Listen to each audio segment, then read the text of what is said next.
abençoe. É uma alegria imensa comparecermos aqui diante de vocês sobre as irradiações portentosas do mundo espiritual e sobre os eflúvios do nosso querido Ubaldi. Nós vamos falar sobre o valor da retidão. Mas vamos iniciar a nossa conversa lançando para vocês um desafio. Vocês, por favor, pensem seriamente diante dele. Vocês estão caminhando por uma via qualquer, despreocupadamente, quando se deparam no chão com um papel impresso. Vocês o pegam e veem que se trata de uma conta. Uma conta, ao que parece, a ser paga, e ela vence exatamente naquele dia. De alguém desconhecido. Alguém perdeu essa conta. O que vocês fariam diante de uma situação assim? Claro, o desafio. Uma pessoa desconhecida, um endereço desconhecido. Suponhamos que já está na iminência do banco se fechar. Tá bem? Hoje em dia, pela internet, é 9 horas da noite, é isso? Falta pouco tempo para encerrar o expediente bancário e vocês se deparam com uma conta perdida no chão. Nós queremos falar sobre o valor da retidão. Nós estamos baseados no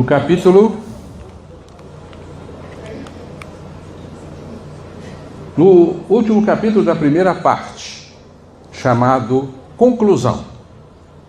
E vamos fazer então um breve resumo em meia hora dessas importantes conclusões que o Ubaldi nos leva a retirar de suas lições. Em outro momento, o Ubaldi já nos havia dito no livro Lei de Deus: existem leis. É inevitável. Nós estamos mergulhados num oceano de leis, que é o oceano do pensamento divino no qual estamos imersos. Então nós vivemos imersos na lei, dos fios da cabeça até as pontas dos pés, como peixes estão dentro de um aquário. Esta é a nossa realidade.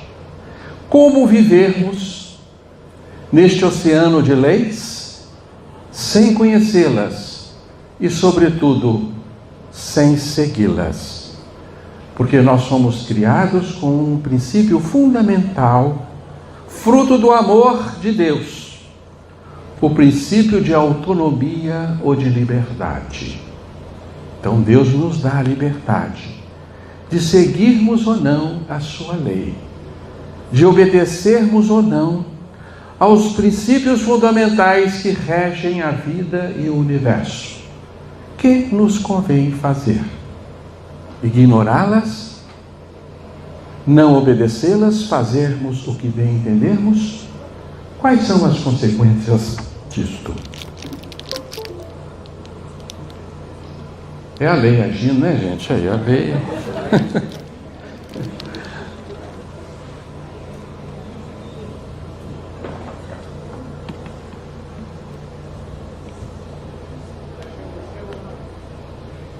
Chegou?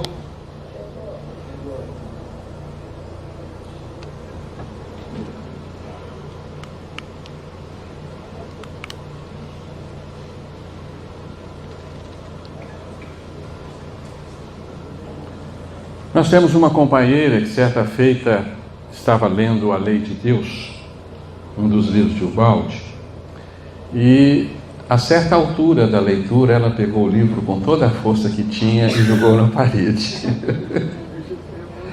Porque ela chegou à conclusão de que ela não tinha outro caminho a seguir a não ser a obediência à lei, contra a qual ela se revoltava com muita sinceridade, ela nos contou isso. Que diabos, eu só posso seguir a lei, não posso fazer mais nada? Né? Jogou o livro na parede.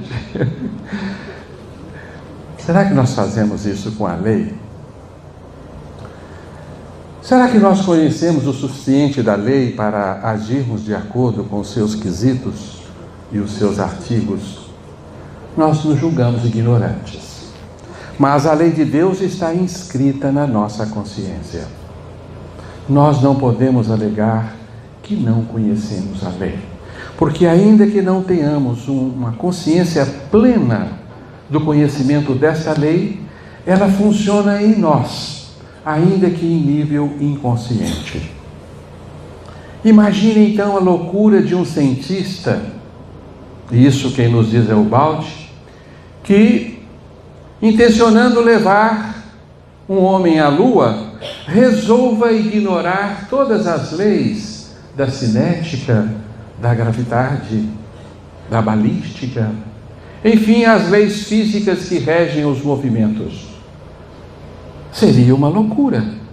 Ele iria expor aqueles homens que quer levar à Lua à fatalidade da morte. Ele tem necessidade de conhecer essas leis à exatidão e de segui-las com uma exatidão ainda maior, se ele quiser atingir os seus objetivos. Ora, nós temos por objetivo maior, porque está no nosso DNA divino, vivermos a felicidade plena. Estamos numa grande viagem da vida para atingir este desiderato. Será que nós o atingiremos sem conhecermos as leis que regem os movimentos do espírito? A balística da alma?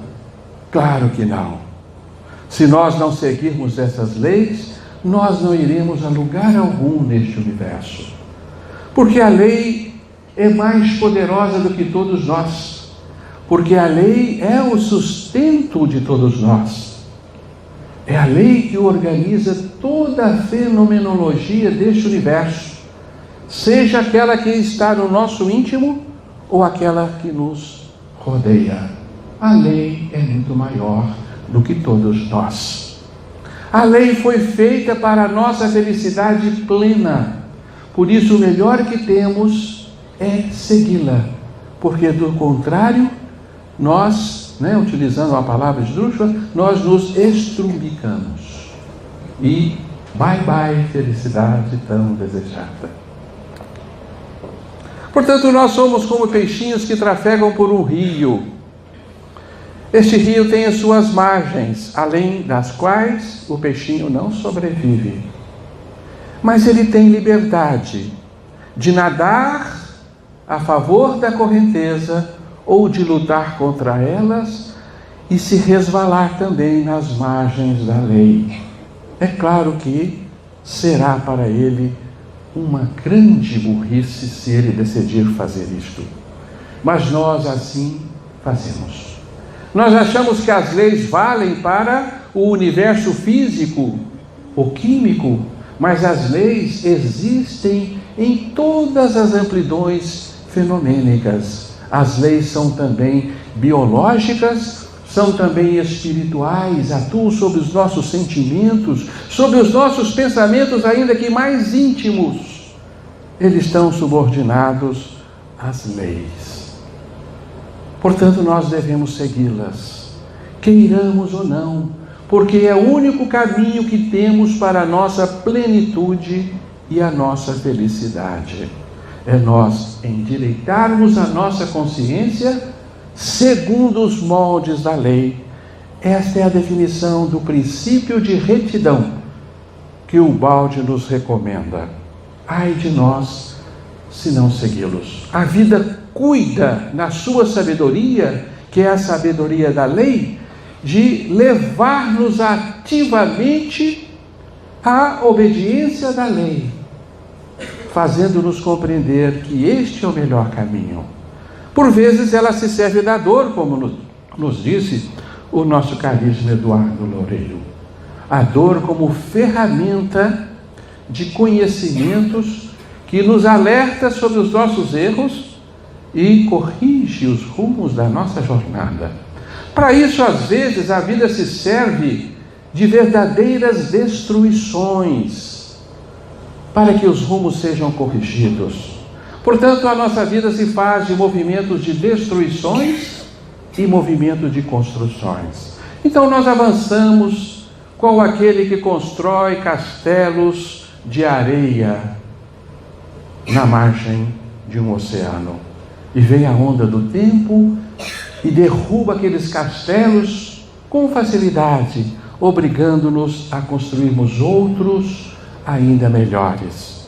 Então nós vamos neste embalo de construções e destruições, e assim a nossa sociedade caminha em momentos de destruições e momentos de reconstruções. Assim se faz a nossa evolução, inevitavelmente, porque nós não sabemos caminhar ainda como convém.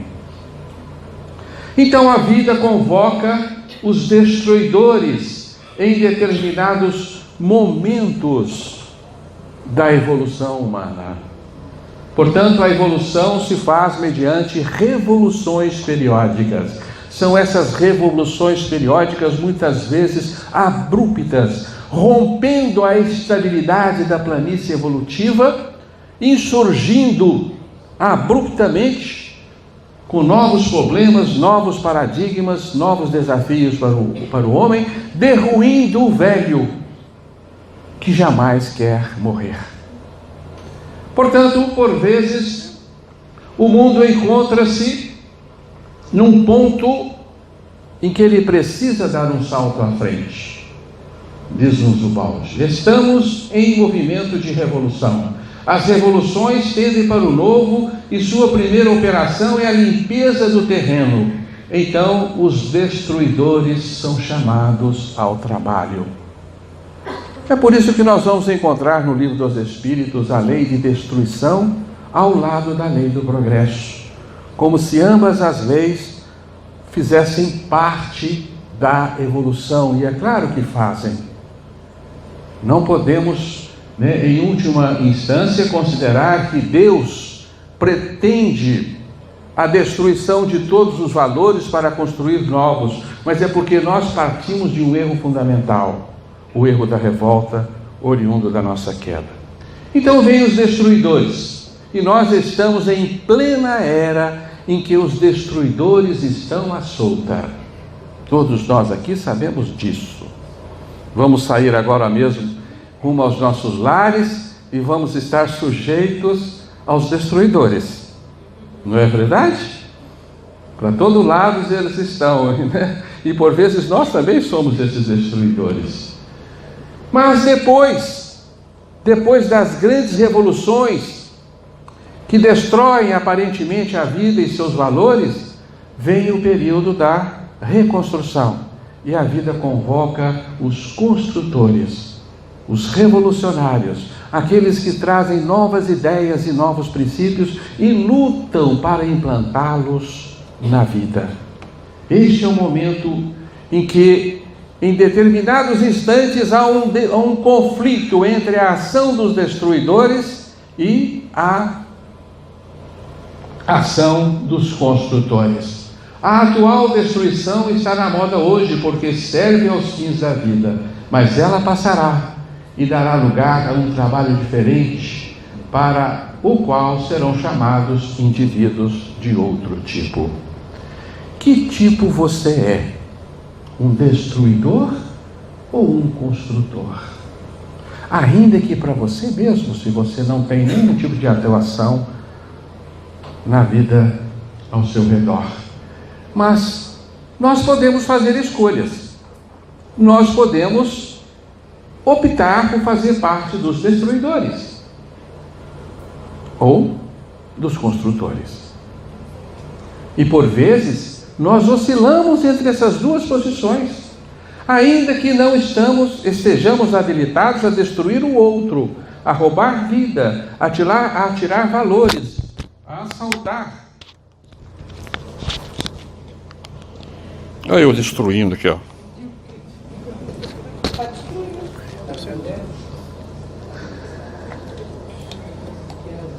Eu penso nisso quando recebo alguns WhatsApps com críticas políticas e de outras naturezas que são justas, mas que são nitidamente movimentos destruidores, que nada levam a construir de valores nobres. E eu penso, eu vou mandar isso para os meus amigos, eu vou estar sendo um destruidor, né? Então é a necessidade de uma vigilância muito grande para que nós possamos fazer a nossa escolha, porque os destruidores serão por sua vez destruídos. Os destruidores serão, por sua vez, banidos das sociedades futuras como elementos perniciosos e indesejáveis.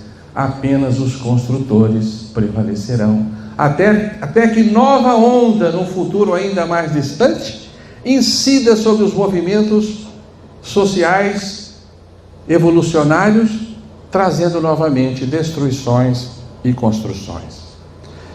Portanto, nós estamos num momento crítico da nossa evolução, e nós, como seres conscientes que já somos, temos a opção da escolha. A vida nos dá essa liberdade nesse instante. Para onde você quer ir? O que você quer fazer de si mesmo? Qual a estrada que você quer seguir? A estrada da construção do espírito ou a estrada da destruição?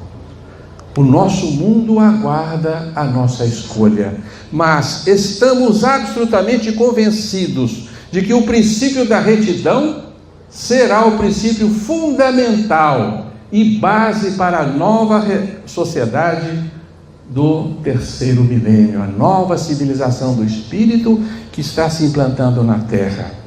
Só os elementos que demonstrarem real princípio de retidão em ação no seu íntimo, dirigindo-lhe a consciência, não só nas atitudes e sentimentos, mas também nos pensamentos e nas intenções, estes farão parte da nova sociedade, porque a nova sociedade pede indivíduos capazes de viver o estado orgânico, como nos mostrou já o nosso Afonso.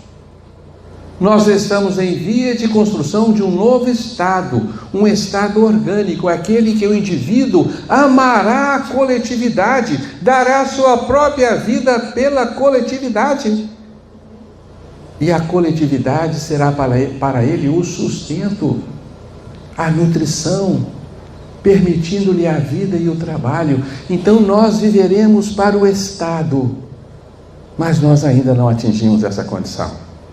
Está chegando aí abril, né, gente? Mês do leão, né? E a gente fica esperneando para não pagar nada, né? Se possível, receber uma boa restituição. É isso, minha patroa? Nós estamos pelejando com isso, né? Dar para o Estado o mínimo que podemos, o mínimo que ele nos exige. Se possível, tirar do Estado em proveito próprio.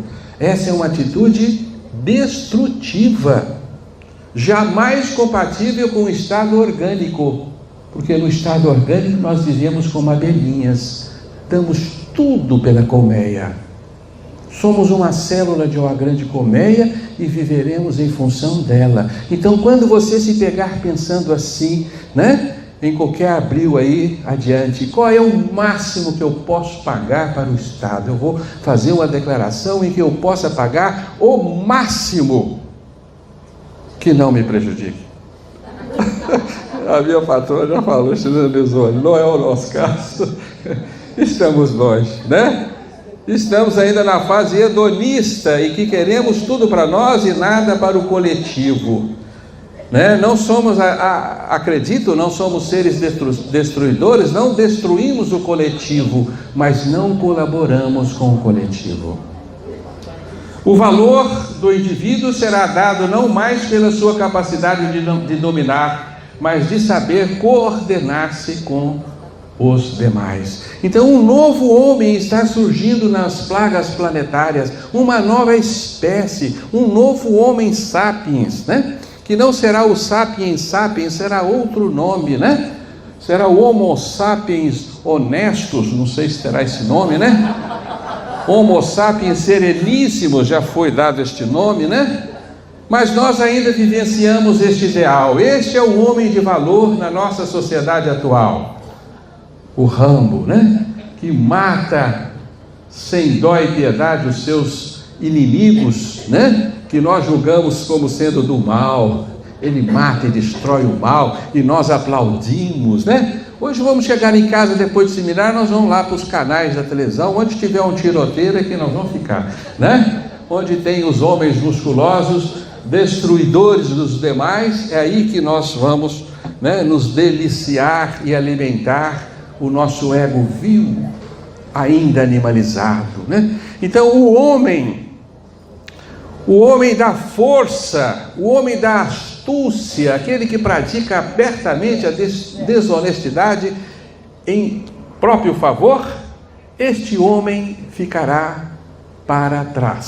São seres em extinção, são tipos humanos que serão extintos da face planetária. E se nós queremos participar das sociedades do futuro, um futuro brilhante que se entreabre aos nossos olhos na aurora do novo horizonte, serão seres evangelizados, serão seres de uma moral reta, de uma honestidade a toda prova. Este é o homem do futuro. O homem do futuro não é um homem tecnológico dotado de quinquilharias fantásticas e naves interplanetárias. Esse não é o homem do futuro. O homem do futuro é o homem reto, é o homem probo, é o homem honesto perante a sua própria consciência, aquele que estará preparado para a santificação, né? Porque todos nós estamos fadados à santificação, né? E aí, exatamente nesses fundamentos que regem a vida, é que nós vamos encontrar a nossa real defesa. Porque hoje vivemos num mundo ameaçador, todos armados contra todos. Será que nós devemos ter armas em casa para nos protegermos dos bandidos? Essa é a técnica defensiva? Nós nos armamos de alarmes, de câmaras, de como é que chama aquilo? Aquelas serpentinas, né? Os nossos muros estão cheios, né? De cercas elétricas, arames farpados e tudo mais. Assim nós nos defendemos. E é aí que está a verdadeira defesa do ser? O balde diz que não. O problema da defesa tornar-se-á um problema de estrutura da personalidade e suas qualidades positivas e negativas. As nossas qualidades negativas atraem o ataque do outro contra nós. Seja do outro semelhante, seja até mesmo no nível orgânico. São as nossas qualidades negativas que nos adoecem e atraem os vilões da natureza, né? Vírus e bactérias chamadas patógenos, né? Portanto, o problema da defesa não está em eliminarmos os nossos ofensores, mas criarmos as nossas barreiras naturais. E isto é da lei de Deus. A única defesa possível é ser bom, é ser honesto, é cumprir com o próprio dever. Esta é a maior defesa possível na lei de Deus. Portanto, fortalecendo as nossas qualidades positivas, é que iremos repelir o assalto constante das forças negativas. Portanto, o princípio de retidão nos afere que a nossa maior defesa possível neste universo está na nossa retidão.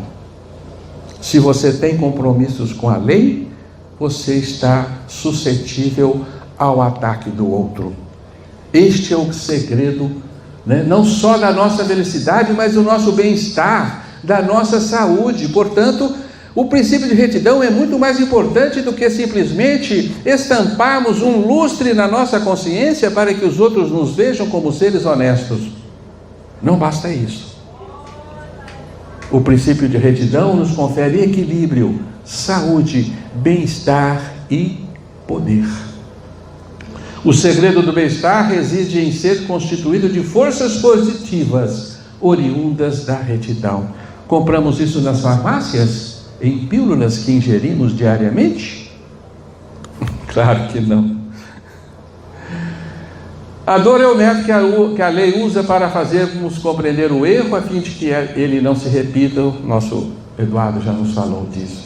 Mas então é conhecendo a lei e seguindo-a que nós vamos transformar as nossas vidas em vidas atribuladas, em vidas plenas de vicissitudes e amarguras, numa vida feliz, numa vida tranquila, cheia de paz e de saúde. O único caminho que temos para isso é seguir a lei de Deus, começando pelo princípio da retidão. Portanto, é um sistema inteligente, extremamente inteligente, que afere para nós a nossa felicidade. Nos fará percorrer com menos fadiga e menos dor o caminho da evolução. Será o sistema inteligente seguido pelo homem evoluído do porvir. Nada de armas, de câmaras, de arames farpados. Não, basta a nossa retidão, a nossa consciência em paz de que estamos quites com a lei para que a lei nos proteja. Estão acreditando nisso? O dia que acreditarem, isso vai acontecer. Não seremos mais seres encarcerados nas dores, mas livres e conscientes colaboradores da lei, livres e conscientes para seguirmos a lei. É hora de escolha. Podemos tomar a estrada da destruição, continuando a nossa jornada de astúcias, desonestidades, de hedonismo, ou seja, de querermos oferir benefícios sempre para nós, em detrimento do outro e da sociedade. Podemos continuar neste caminho, mas não nos encontraremos com a felicidade.